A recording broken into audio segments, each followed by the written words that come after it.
chuan ani hi ama saberin kan soi du chu thang chua pa ania ramlama thang chua tunma mizo pasal thatena an tumbe le an chak vek chu ramlama thang chu ani ti kan hria tang khan ani hi ramlama thang chu ania hi chuan behliang ai lo fatur local chuak khan khulai khuan sial nu o man ron ti mai ni thing le ra tang kha thing na tang ha ka zuang khawa ta ka tlan kha silai mudang thun khang kan zuti alu ka tur chu da fu aka thelo alu kha te na thing maya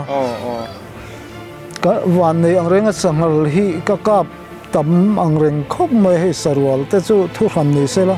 sarwal te chu soi siak lo khan ni maya ngal mal ngal chang kan han ti ngat dang chi hi a ngau koi vun mai hetia alung ta kan ti na an ta po a ngau mor ta rian phak to lo nge mo chen chang kha chen vel tur ang ta bun tura aru man ang chi ata re duk to mai ang chi ti po hi ka pani kan kap throi mai kha silai mu to na bo kan ron tla min ko khang ron tla mai don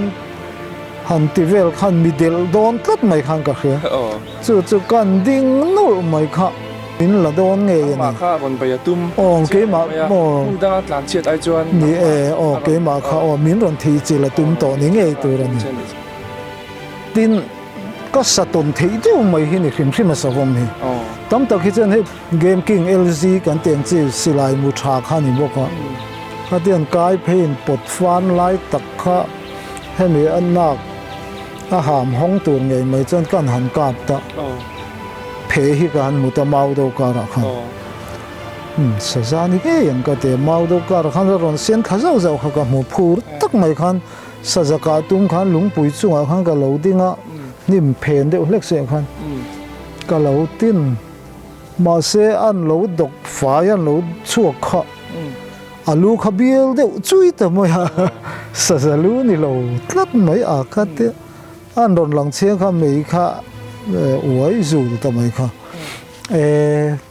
sakei ani ka ti ha hai rol kha lan de lo sakei kha ni tinge ka ti ka ti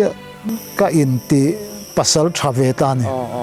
pasal tha kan in ve ani ku thla ma sa hi tu ding chang tur kan ni mai don ani hi ti kha ke ma khan ve ta ni ui khami bo ro kha lai tu remote bon a bo ro kha sang do sang ta kan ni kha lai kha tu